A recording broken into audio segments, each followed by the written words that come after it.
हाय, मैं हूँ डोंकी रूपा। आप सब कैसे हो? आज हम बात करेंगे लोग और परिस्थितियों का सामना कैसे किया जाए। हमारे जिंदगी में कई तरह के लोग आते हैं, जिनमें से कुछ लोग हमारी जिंदगी में खुशियाँ और सकारात्मकता लाते हैं और कुछ लोग नकारात्मकता, विषयुक्त वाणी और अपनी बचकानी सोच से हमें मानसिक रूप से परेशान करने का हर संभव प्रयास करते हैं। वे हमें अपमानित करते हैं, हमारी बार बार आलोचना करते हैं, हमारी निजी जिंदगी में दखल देते हैं और ऐसे बर्ताव करते हैं जैसे उनमें कोई कमी है ही नहीं।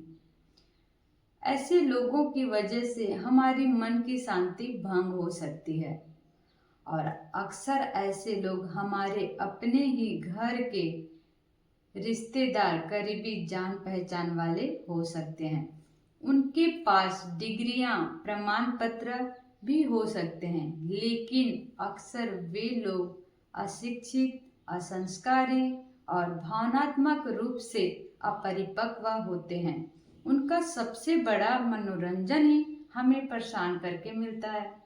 क्या करें, कैसे जवाब दें कि उनकी बातों से हमारे मन और शांति भंग न हो।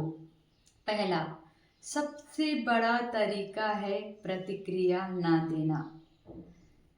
सबसे पहले तो आपको समझना होगा कि उनको हमारी गुस्सा, दुख और त्वरित प्रतिक्रिया से खुशी मिलती है। जब हम प्रतिक्रिया देना बंद कर देते हैं, तब वे अपने प्रयास में असफल हो जाते हैं।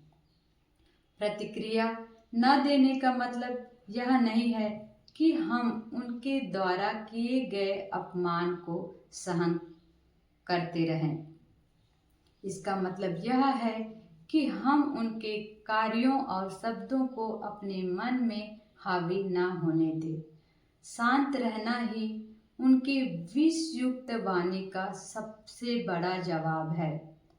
हम प्रतिक्रिया को नियंत्रित करके अपने गरिमा को संरक्षित करते हैं।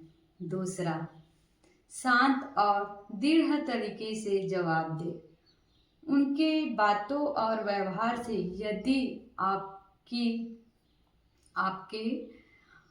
गरिमा को ठेस पहुंचती है, तो आपको उनको जवाब देना चाहिए, लेकिन ये जवाब बिना किसी गुस्सा, शोर और हंगामे के होना चाहिए।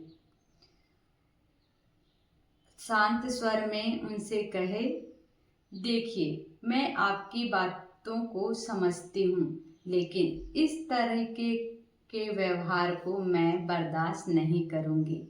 आपका शांत और दृढ़ जवाब उन्हें यह संदेश देता है कि आप उनकी बातों से बिल्कुल भी प्रभावित नहीं है।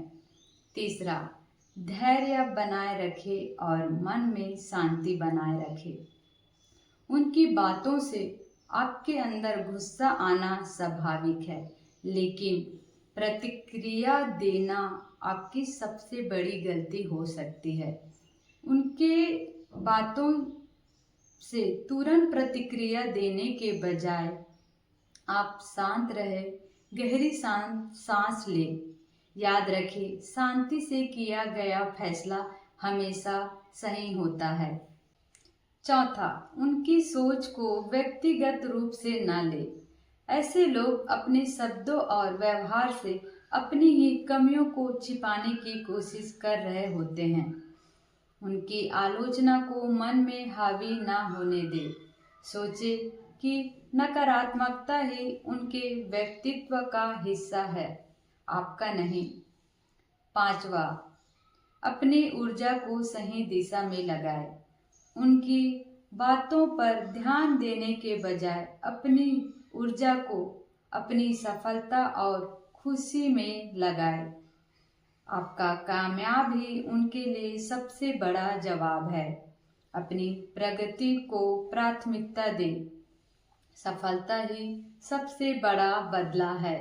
छठवा, संभव हो तो उन लोगों से कम बातचीत किया जाए, दूरी बना के रखा जाए, और दूरी बनाना संभव न हो तो उतनी ही बातें करें जितनी आवश्यक हो। 7वां, अपने आत्मसम्मान को उच्च बनाए रखें। उनकी बातों से अपने आत्मसम्मान को चोट पहुंचाने का अवसर ना दे। याद रखें, उनकी बातों से आप प्रभावित नहीं होते हैं। 8वां, सकारात्मकता का अभ्यास करें।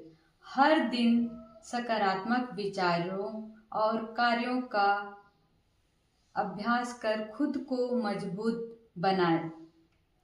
ध्यान, योग या अन्य रचनात्मक गतिविधियों में लग जाए। सकारात्मक लोगों के साथ समय बिताएं। 9वां, उन्हें बदलने की कोशिश बिल्कुल भी ना करें। नकारात्मक और अज्ञानी लोगों को बदलना समय और ऊर्जा की बर्बादी है। ऐसे लोगों के शब्दों और कार्यों को बदलने के बजाय आप खुद को मजबूत और सकारात्मक बनाएं।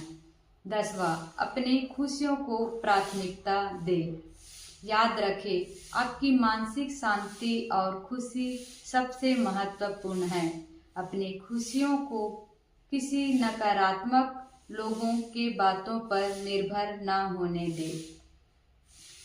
अज्ञानी, नकारात्मक, विषयुक्त वाणी लोगों से निपटना आसान नहीं है, लेकिन आपका प्रतिक्रिया न देना, शांत रहकर दृढ़ता के साथ जवाब देना उनकी नकारात्मकता को कम करने का सबसे प्रभावी तरीका है।